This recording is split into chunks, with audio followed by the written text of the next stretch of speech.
Jambon persillé au savagnin. Une première. Ah, que belle bête.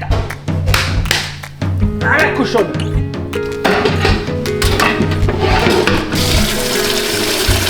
L'eau, on le voit à hauteur. On va monter à ébullition. Voilà, donc on est arrivé à ébullition. On voit la coagulation du sang. Voilà, c'est ici. Ça a un peu emprisonné aussi les impuretés. Là, on va procéder donc à un changement d'eau. Là, vous allez voir un mec hyper costaud. C'est moi. Voilà.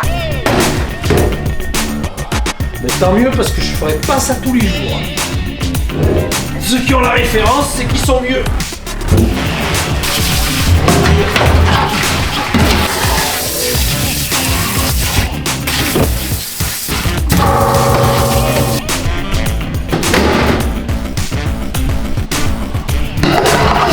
Une autre garniture aromatique. Donc les oignons, on les laisse entiers. Vu le temps de cuisson qu'il va y avoir, ils auront largement été cuits. Donc on n'a pas besoin de les tailler. On a donc notre chaussette, ou notre bourse, ou ce que vous voulez. Nos bouquets garnis. Les carottes. Et l'ail. Coupé juste en deux.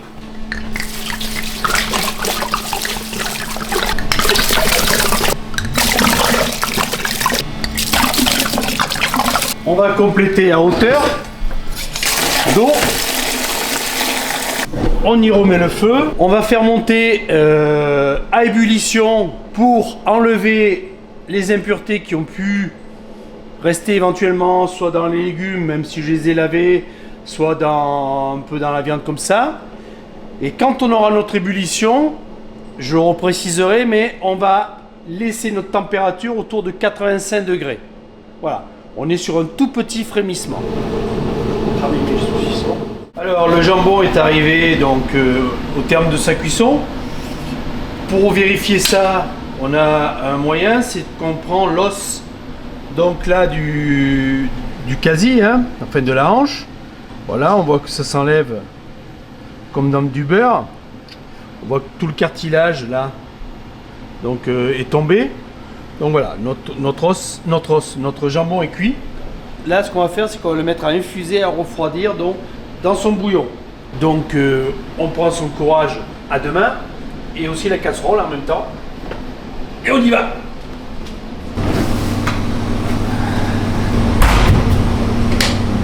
Donc là, il va y rester une nuit. C'est ce qu'il va falloir pour le faire retomber en température. Demain, on remontera en température, on le verra. Ça fera un système d'infusion sans le faire bouillir. On va remonter dans les 70 degrés maximum. Bonne nuit à notre petit jambon. Je vais enlever le gras que je garderai pour une autre préparation. Donc là, on voit qu'il est bien pris en gelée, hein. Voilà. Maintenant, je vais le remettre au four pour le faire remonter à température. On va être sur une température pas bien chaude, hein, au moins 140 degrés.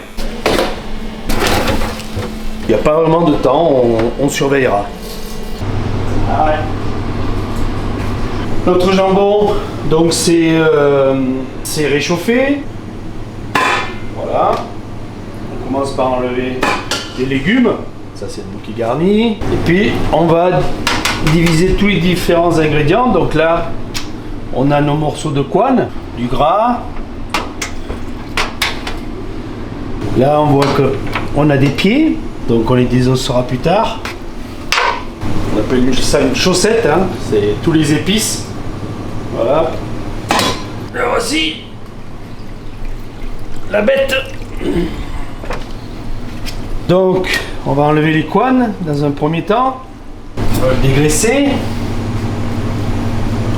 On garde bien tous les cartilages parce qu'on verra qu'on va faire une préparation un peu spéciale pour le glacer. Donc on a besoin de tout ce qui est très gélatineux. Là on voit toutes ces parties là, de cartilage. Voilà. On va enlever donc tous nos différents muscles, hein. Donc la noix, la sous-noix, la noix pâtissière. Là c'est l'araignée. Notre fémur.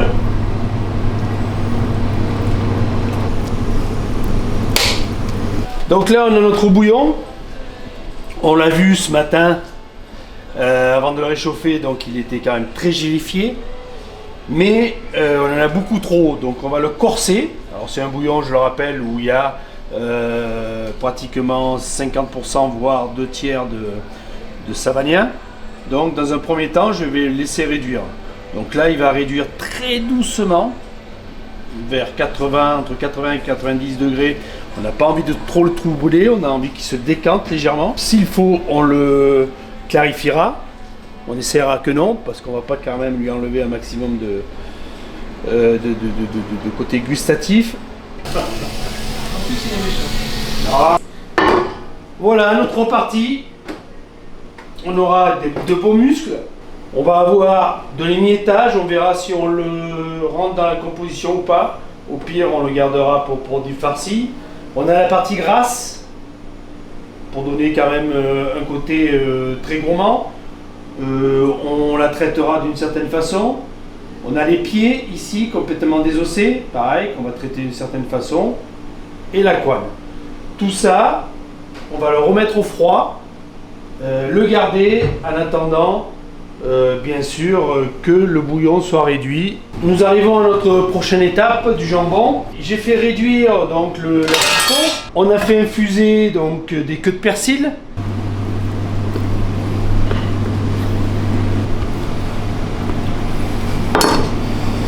Tous nos muscles sont maintenant taillés, donc on va maintenant assaisonner. Donc pour cela, j'ai quand même goûté le bouillon avant, pour me dire que ça soit pas trop salé, hein. Un petit coup de sel marin.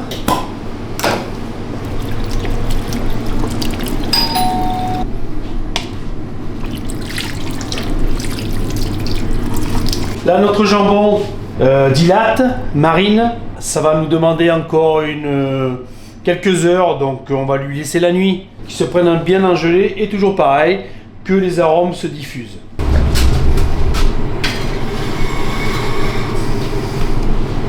Bonne nuit les petits. Notre jambon, on voit qu'il a réfléchi. Pour pouvoir le travailler, on va le réchauffer à nouveau, on va le passer au four.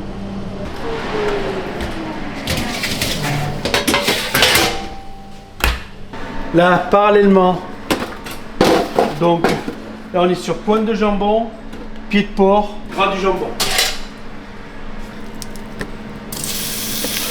Et on va y faire suer des échalotes et de l'ail. Voilà. On va mettre du poivre mignonnette et de la noix de muscade.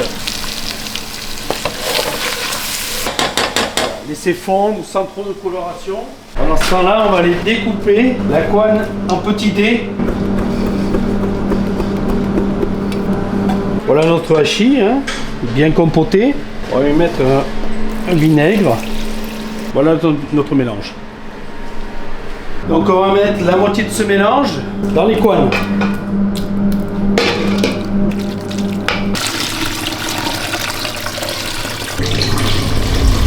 Donc on est sur 4 litres. Je me suis aperçu lors du second refroidissement, vu que j'avais rajouté du Château Chalon, que ma gelée était au niveau tremblotant plus, on va dire. On veut quand même une gelée qui soit assez solide, parce qu'on va quand même exercer dessus une pression en voulant tailler donc du jambon, hein, celui-ci. Que ce jambon-là, une fois froid, va être assez compact, donc risque de casser la gelée lorsqu'on va tailler. Donc on va être sur une gelée qu'il faudrait qu'elle soit collée minimum 35 grammes au litre. Je dois être dans les environs de 15-17 grammes au litre, vu qu'elle était tremblotante plus. Donc il va me falloir une vingtaine de grammes au litre. Vingtaine de grammes au litre, ça veut dire que j'ai rajouté 80 grammes de feuilles de gélatine de porc. On va mettre nos feuilles à tremper. Alors on essaye de pas trop les mettre en tas, hein. Voilà. Là on va laisser tremper jusqu'à ce qu'elles ramollissent, hein. C'est-à-dire environ une dizaine. On voit déjà ceux du fond se ramollir déjà. On va attendre une dizaine de minutes. On va faire chauffer une partie de notre bouillon pour pouvoir faire fondre la gelée. fait chauffer qu'une partie pour pas remonter trop en température parce qu'on va mettre en gelée.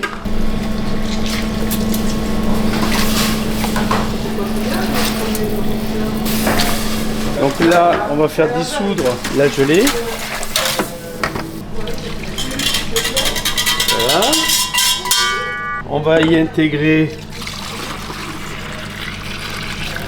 notre bouillon. Bien mélanger. Voilà. On va faire chauffer nos pieds ainsi que la couenne qu'on a mis de côté. Et pareil, on va faire monter en température, mais pas bouillir.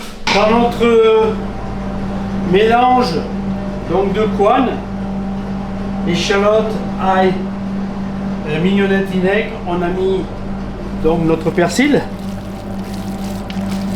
On va mettre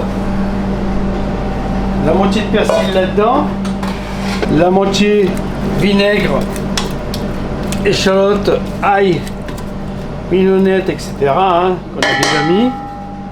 Voilà.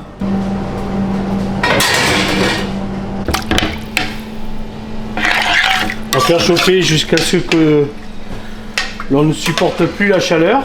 On va mettre la moitié de cette préparation dans un bol mixeur.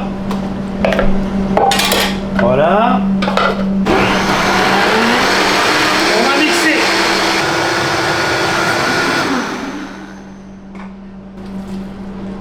On va renouveler l'opération. De la préparation. Donc là on voit qu'on est bien négatif. On va sortir notre cul de poule. Voilà. Et on va venir le glacer.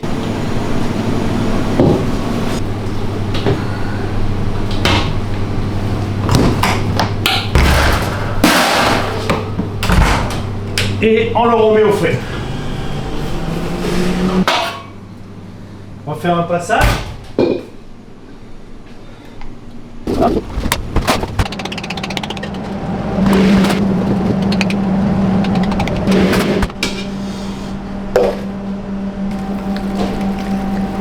Donc, nos morceaux de jambon, un peu de gelée.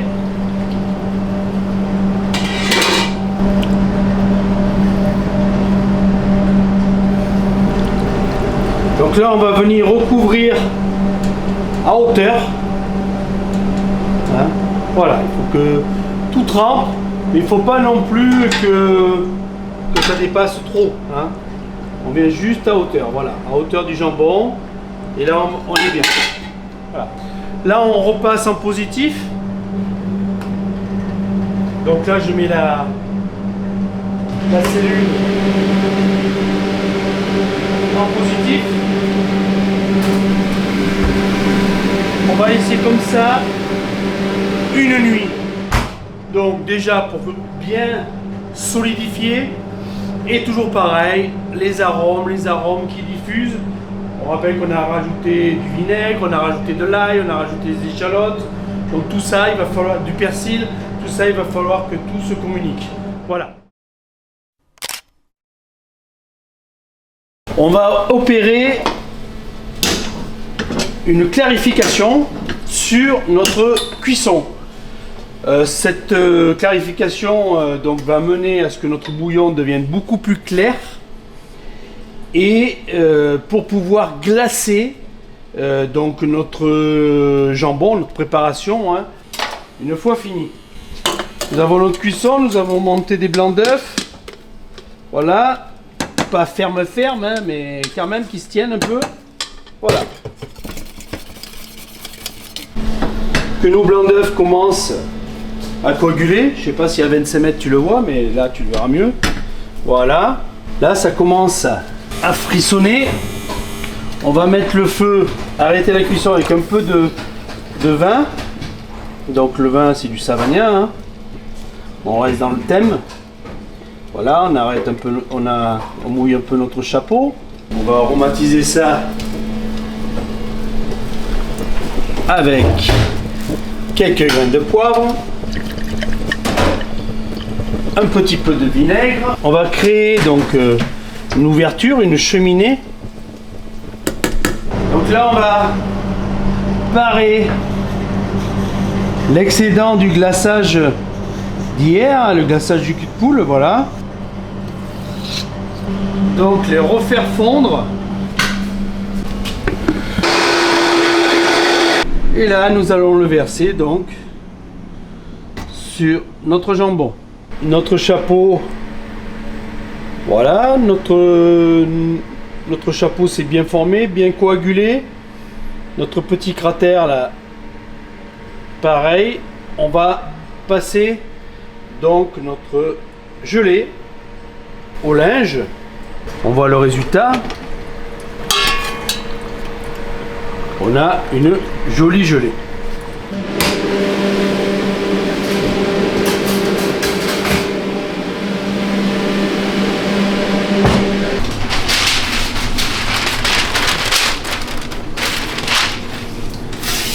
On s'assure que tout a bien pris, hein.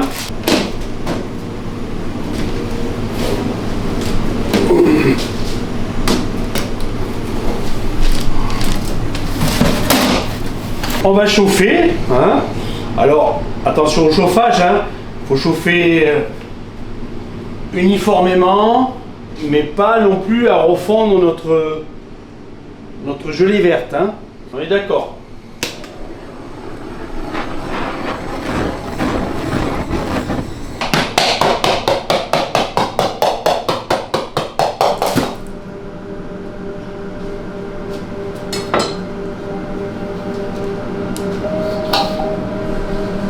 Et le voici, notre petite merveille.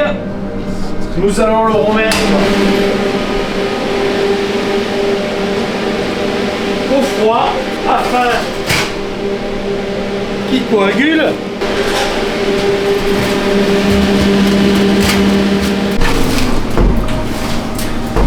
On va passer au glaçage.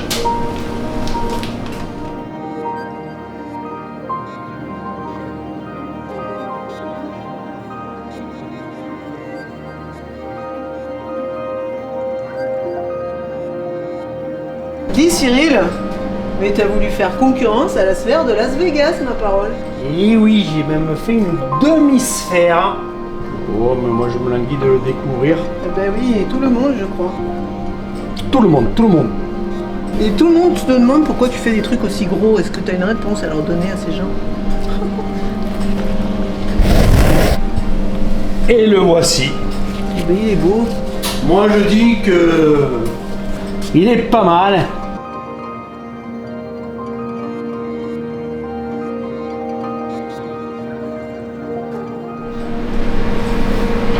Hyper fin.